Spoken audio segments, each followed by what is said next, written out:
शांति 26 दिसंबर 2024 प्रातः मुरली ओम शांति बाप दादा मधुबन। आज बाबा ने सुनाया, मीठे बच्चे तुम अभी पढ़ाई पढ़ रहे हो। ये पढ़ाई है पतित से पावन बनने की। तुम्हें ये पढ़ना और पढ़ाना है।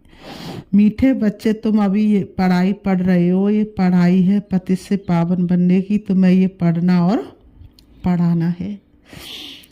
आज की मुरली से प्रश्न बाबा ने किया, दुनिया में कौन सा ज्ञान होते भी अज्ञान अंधियारा है? दुनिया में कौन सा ज्ञान होते हुए भी अज्ञान अंधियारा है? उत्तर, माया का ज्ञान जिससे विनाश होता है। मून तक जाते हैं ये ज्ञान बहुत है, लेकिन नई दुनिया और पुरानी दुनिया का ज्ञान किसी के पास नहीं है। सब अज्ञान अंधियारे में है। सभी ज्ञान नेत्र से अंधे हैं। तुम्हें अभी ज्ञान का तीसरा नेत्र मिलता है। तुम नॉलेजफुल बच्चे जानते हो, उन्हों की ब्रेन में विनाश के ख्यालात हैं और तुम्हारी बुद्धि में स्थापना के ख्यालात हैं।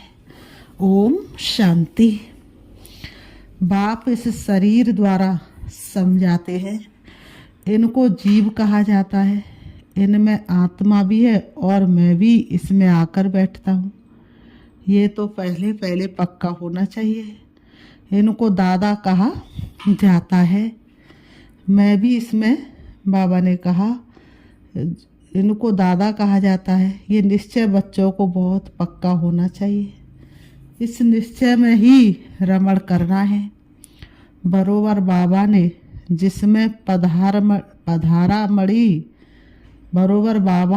जिसमें पधरा मड़ी की है, वह बाप खुद कहते हैं, मैं इनके बहुत जन्मों के अंत में आता हूँ।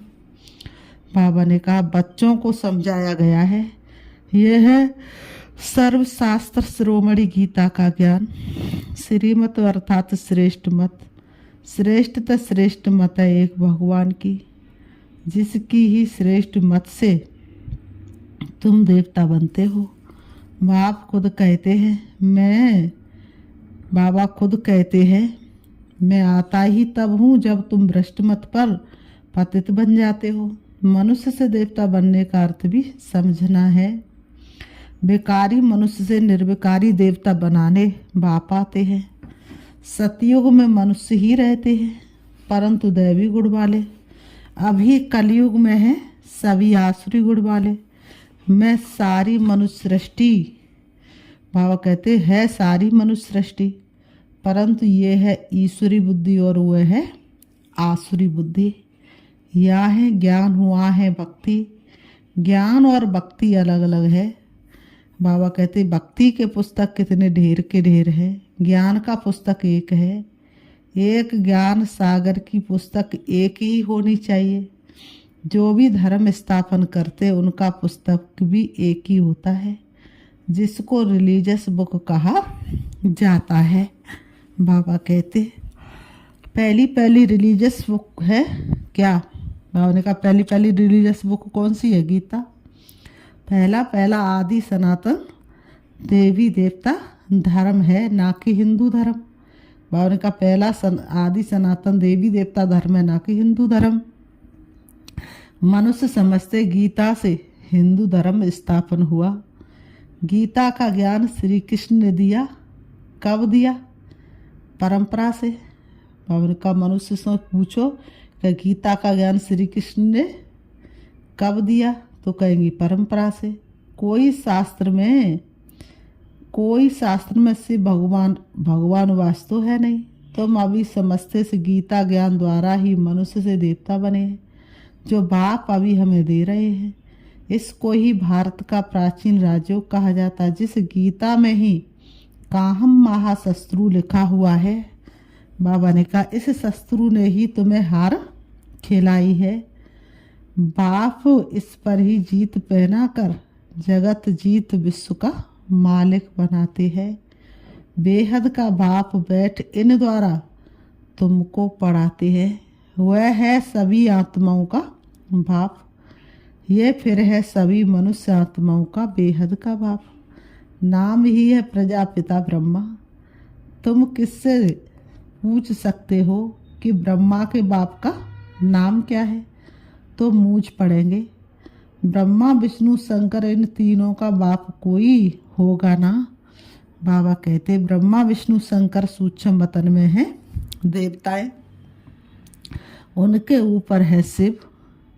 बच्चे जानते शिव बाबा के जो बच्चे आत्माएं हैं उन्होंने बाबा ने कहा बच्चे जानते शिव बाबा के जो बच्चे हैं आत्माएं हैं उन्होंने शरीर धारण किया। उन्होंने क्या किया है? शरीर धारण किया है। किस लिए धारण किया है? पाठ बजाने के लिए। बाबा ने कहा वह तो सदैव बाबा ने कहा बाबा कहते शरीर बाबा कहते बच्चे जानते शिव बाबा के जो बच्चे आत्मा हैं उन्होंने शरीर धारण किया है। वह तो सदैव निराकार है। शिव बाबा तो सदैव निराकार है। निराकार परमपिता परमात्मा है। आत्मा ही शरीर द्वारा कहती है परमपिता। कितनी सहज बात है। इनको कहा जाता अल्प और बे की पढ़ाई। कौन पढ़ाते हैं? गीता ज्ञान किसने सुनाया? श्री कृष्ण को तो भगवान कहा नहीं जाता। वह तो देहधारी है, ताजधारी है। शिव तो है निराकार, उन पर तो कोई ताज आद है नहीं। वही गीता वही ज्ञान का सागर है। बाप ही बीज रूप चैतन्य है। तुम भी चैतन्य हो। सभी झाड़ों के आदि मध्य अंत को तुम जानते हो। भले तुम माली नहीं हो परंतु समझ सकते हो कि बीज कैसे डालते हैं, उनसे झाड़ कैसे निकलता है।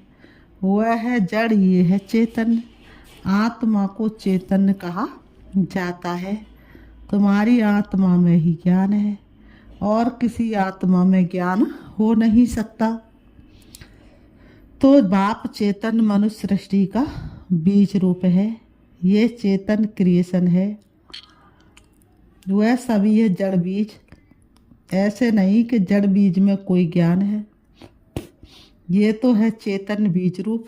उनमें सारे सृष्टि की नॉलेज है। झाड़ की उत्पत्ति पालना विनाश का सारा ज्ञान उनमें है। फिर नया झाड़ कैसे खड़ा होता है वह है गुप्त। तुमको ज्ञान भी गुप्त मिलता है। बाप भी गुप्त आए हैं। तुम जानते हो ये कलम लग रहा है। अभी तो सभी पतित बन गए हैं। अच्छा, बीज से पहला पहला पत्ता निकला हुआ है कौन था? सतयुग का पहला पत्ता तो श्री कृष्ण को ही कहेंगे। लक्ष्मी नारायण को नहीं कहेंगे। बाबा ने कहा लक्ष्मी नारायण को नहीं कहेंगे। नया पत्ता छोटा होता पीछे बड़ा होता है। तो इस बीज की कितनी महिमा है। ये तो चैतन्य है ना। बल दूसरे भी निकलते हैं। धीरे धीरे उनकी महिमा कम होती जाती है। अभी तुम देवता बनते हो तो मूल बात है हमको दैवी गुण धारण करने हैं। इन जैसा बनना है। चित्र भी है। ये चित्र ना होते तो बुद्धि में ज्ञान कैसे आता। ये चित्र बहुत काम में आते हैं। भक्ति मार्ग में इन चित्रों की पूजा होती है और ज्ञान मार्ग में तुमको इनों से ज्ञान मिलता है कि इन जैसा बनना है। भक्ति मार्ग में ऐसा नहीं समझेंगे कि हमको ऐसा बनना है। भक्ति मार्ग में मंदिर आदि कितने बनवाते हैं। सबसे जास्ती मंदिर किसके होंगे? जरूर शिव बाबा के ही होंगे। फिर उनके बाद क्रिएशन के होंगे। पहली क्रिएशन ये लक्ष्मी नारायण है तो शिव के बाद इनकी पूजा जास्ती होगी। माताएं जो ज्ञान देती हैं उनकी पूजा हो नहीं। माताएं जो ज्ञान देती हैं उनकी पूजा नहीं। वह तो पढ़ती हैं। तुम्हारी पूजा अभी नहीं होती है क्योंकि तुम अभी पढ़ रहे हो। जब तुम पढ़कर अनपढ़ बनेंगे फिर पूजा होगी। अभी तुम देवी देवता बनते हो। सतयुग में बाप थोड़े ही पढ़ाने जाएगा। वहाँ ऐसी पढ़ाई थोड़ी होगी। ये पढ़ाई पतितों को पावन बनाने की है। तुम जानते हमको जो ऐसा बनाते उनकी पूजा होगी। फिर हमारी भी पूजा नंबरवार होगी। फिर गिरते गिरते पांच तत्वों की भी पूजा करने लग पड़ते हैं। बाबा कहते 5 तत्वों की पूजा माना पतित शरीर की पूजा। ये बुद्धि में ज्ञान है कि इन लक्ष्मी नारायण का सारे सृष्टि पर राज था। इन देवी देवताओं ने राज्य कैसे और कब पाया? ये किसको पता नहीं है। लाखों वर्ष कह देते हैं, लाखों वर्ष की बात तो किसकी बुद्धि में बैठ ना सके। बाबा कहते लाखों वर्ष की बात तो किसकी बुद्धि में बैठ ना सके, इसलिए कह देते ये परंपरा से चला आता है। अभी तुम जानते हो देवी देवता धर्म वाले और धर्मों में कन्वर्ट हो गए हैं। जो भारत में है वह अपने को हिंदू कह देते हैं। बाबा ने कहा क्योंकि पतित होने कारण देवी देवता कहना शोभता नहीं है, इसलिए अपने को देवी देवता कह नहीं सकते। परंतु मनुष्यों में ज्ञान कहाँ, देवी देवताओं से भी ऊंचा टाइटल अपने पर रखवाते हैं। मनुष्य क्या करते, देवी देवताओं से भी ऊंचे अपने ऊपर टाइटल रखवाते हैं। पावन देवी देवताओं की पूजा करते, बाबा ने कहा पावन देवी देवताओं की पूजा करते माथा झुकाते हैं, परंतु अपने को पतित समझते थोड़े ही हैं। बाबा कहते भारत में खास कन्याओं को कितना नमन करते हैं, कुमारों को इतना नहीं करते हैं जितना कन्याओं को नमन करते हैं। भारत देश के अंदर उतना कुमारों को नहीं करते हैं। कन्या के अगर पैर लग जाएंगे तो तुरंत पैर छुएंगे, लेकिन कुमारों की नहीं छुएंगे। मेल से ज़्यादा फीमेल को नमन करते, क्योंकि इस समय ज्ञान अमृत पहले इन माताओं को मिलता है, बाप इनमें प्रवेश करते हैं। ये भी समझते हो ये ब्रह्मा बाबा ज्ञान की बड़ी नदी है। ब्रह्मा तेरी कुर्बानी सबसे ऊंचा तेरा ज्ञान, ज्ञान नदी भी है फिर पुरुष भी है। ब्रह्मापुत्रा नदी सबसे बड़ी है जो कलकत्ता तरफ सागर में जाकर मिलती है। मेला भी वहाँ ही लगता है, परंतु उन्हें ये पता नहीं कि ये आत्मा और परमात्मा का मेला है। वह तो पानी की नदी है जिसका नाम ब्रह्मापुत्रा रखा है। बाबा कहते वह तो ब्रह्म को ईश्वर कह देते हैं और ब्रह्म में लीन हो जाएंगे, बस यही रटते रहते हैं, इसलिए ब्रह्मापुत्रा को पावन समझते हैं। पतित पावन वास्तव में गंगा को नहीं कहा जाता, यहाँ सागर और ब्रह्मा नदी का मेल है। बाप कहते ये फीमेल तो नहीं है जिस द्वारा एडॉप्शन होती है। ये बहुत गुहा समझने की बातें हैं जो फिर प्राय लोप हो जानी है। फिर बाद में मनुष्य इस आधार पर शास्त्र आदि बनाते हैं। पहले हाथ के लिखे हुए शास्त्र थे, बाद में बड़ी बड़ी मोती, बाबा ने कहा पहले हाथ के लिखे हुए शास्त्र थे, बाद में बड़ी मोटी किताबें छपवाई हैं। संस्कृति में श्लोक आदि थे नहीं। बाबा कहते ये तो बिल्कुल सहज बात है। मैं इन द्वारा राजयोग सिखलाता हूँ, फिर ये दुनिया ही खलास हो जाएगी, शास्त्र आदि कुछ भी नहीं रहेंगे। फिर भक्ति मार्ग में ये शास्त्र आदि बनेंगे। मनुष्य समझते हैं ये शास्त्र आदि परंपरा से चले आए हैं, इसको कहा जाता अज्ञान अंधियारा। अभी तुम बच्चों को बाप पढ़ाते हैं जिससे तुम सोजरे में आए हो। सतयुग में है पवित्र प्रवृत्ति मार्ग। गृहस्थी तो सतयुग में भी थी, लेकिन वो कैसी थी, पवित्र, और कलयुग में वही अपवित्र हो गई। कलयुग में सभी अपवित्र प्रवृत्ति वाले हैं, ये भी ड्रामा है। बाद में है निवृत्ति मार्ग जिसको सन्यास धर्म कहते हैं। जंगल में जाकर रहते वह है हद का सन्यास। रहते तो इस पुरानी दुनिया में है, अभी तुम जाते हो नई दुनिया में। तुम्हें तो बाप से ज्ञान का तीसरा नेत्र मिला है, तो तुम कितने नॉलेजफुल बनते हो। इससे जास्ती नॉलेज होती नहीं, वह तो है माया की नॉलेज जिससे विनाश होता है। वो लोग मून चांद पर जाकर खोज करते हैं, तुम्हारे लिए कोई नई बात नहीं। ये सभी माया का पांप है। बहुत सो करते हैं, अति डीपनेस में जाते हैं कि कुछ कमाल करके दिखाएं। बहुत कमाल करने से फिर नुकसान हो जाता है। उन्हों के ब्रेन में विनाश के ही ख्यालात आते हैं, क्या क्या बनाते रहते हैं। बनाने वाले जानते हैं इससे ही विनाश होगा। ट्रायल भी करते रहते हैं, कहते भी ये दो बिल्ले लड़े, माखन तीसरा खा गया। कहानी तो छोटी है परंतु खेल कितना बड़ा है। नाम इनों का ही वाला है, बाबा ने कहा नाम इनों का ही वाला है। इन द्वारा ही विनाश की नूंद है। बाबा कहते हैं इन द्वारा ही विनाश की नूंद है। कोई तो निमित्त बनता है ना। क्रिश्चियन लोग समझते पैराडाइज था। बाबा कहते पर हम नहीं थे। क्रिश्चियन लोग कहते हैं कि हाँ इस भारत पर स्वर्ग था, लेकिन उस समय हम नहीं थे। इस्लामी बौद्धि भी नहीं थे। फिर भी क्रिश्चियन लोगों की समझ अच्छी है। भारतवासी कहते हैं देवी देवता धर्म लाखों वर्ष पहले था। भारतवासी क्या कहते, देवी देवता धर्म लाखों वर्ष पहले था। तो बाबा कहते तो बुद्धू ठहरे ना। बाप भारत में ही आते हैं। जो महान बेसमझ है उन्हें ही महान से महान समझदार बनाते हैं। परंतु फिर भी याद रहे तब तो। बाबा तुम बच्चों को कितना सहज करके समझाते हैं। मुझे याद करो तो तुम सोने का बर्तन बन जाएंगे। बाबा कहते तुम मुझे याद करो तो क्या बन जाएंगे, सोने का बर्तन। तो धारणा भी अच्छी होगी। याद की यात्रा से ही पाप कटेंगे। मुरली नहीं सुनते तो ज्ञान रफू चक्कर हो जाता है। मुरली नहीं सुनते तो ज्ञान क्या हो जाता है, रफू चक्कर।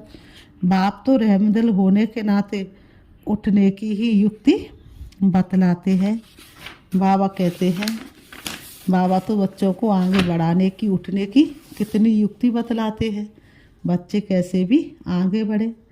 अच्छा आज भोग है, भोग लगाकर जल्दी वापस आ जाना।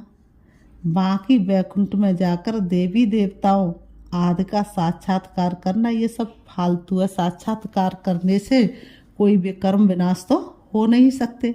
इसलिए मैंने कहा ये सब फालतू चीज़ है। इसमें बहुत महीन बुद्धि चाहिए।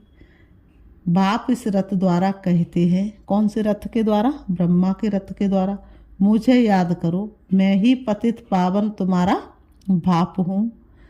तुम्ही से खाऊं, तुम्ही से बैठूं। ये यहाँ के लिए है। तुम्ही से खाऊं, तुम्ही से बैठूं, तुम संग रास रचाओ, ये यहाँ का गायन है। ऊपर में कैसे होगा। फिर बाबा कहते अच्छा मीठे मीठे सिकी लते बच्चों प्रति, मात पिता बाप दादा का याद प्यार और गुड मॉर्निंग। रूहानी बाप की, रूहानी बच्चों को नमस्ते। हम रूहानी बच्चों की, रूहानी बाप दादा को याद प्यार और नमस्ते नमस्ते नमस्ते नमस्ते। धारणा के लिए मुख्य सार नंबर 1, बाप इस दादा में प्रवेश हो हमें मनुष्य से देवता अर्थात विकारी से निर्विकारी बनाने के लिए गीता का ज्ञान सुना रहे हैं। बाबा कहते इसी निश्चय से रमण करना है। श्रीमत पर चलकर श्रेष्ठ गुणवान बनना है। श्रीमत पर चलकर श्रेष्ठ गुणवान बनना है। नंबर 2, याद की यात्रा से बुद्धि को सोने का बर्तन बनाना है। याद की यात्रा से बुद्धि को क्या बनाना है, सोने का बर्तन बनाना है। ज्ञान बुद्धि में सदा बना रहे। बाबा कहते हैं उसके लिए क्या करना है, ज्ञान बुद्धि में सदा बना रहे तो उसके लिए क्या करना है। बाबा ने कहा उसके लिए मुरली जरूर पढ़नी, बस सुननी है। मुरली ही हमारा जीवन का आधार है, इसलिए मुरली जरूर पढ़नी है या फिर सुननी है। आज की मुरली से बाबा ने वरदान दिया है, अपने पोजीशन की स्मृति द्वारा माया पर विजय प्राप्त करने वाले निरंतर योगी भव। अपने पोजीशन की स्मृति द्वारा माया पर विजय प्राप्त करने वाले निरंतर योगी भव। स्पष्टीकरण, जैसे स्थूल पोजीशन वाले अपनी पोजीशन को कभी भूलते नहीं, ऐसे आपका पोजीशन है मास्टर सर्वशक्तिमान। इसे सदा स्मृति में रखो और रोज अमृत वेले इस स्मृति को इमर्ज करो तो निरंतर योगी बन जाएंगे। बाबा ने कहा और सारा दिन उसका सहयोग मिलता रहेगा। फिर मास्टर सर्वशक्तिमान के आगे माया आ नहीं सकती। जब आप अपनी स्मृति की ऊंची स्टेज पर रहेंगे तो माया चींटी को जीतना क्या हो जाएगा, बहुत सहज हो जाएगा। माया क्या है, चींटी है। आज की मुरली से बाबा ने स्लोगन दिया है, आत्मा रूपी पुरुष को श्रेष्ठ बनाने वाले ही सच्चे पुरुषार्थी हैं। आत्मा रूपी पुरुष को श्रेष्ठ बनाने वाले ही सच्चे पुरुषार्थी। अच्छा, ओम शांति, ओम शांति।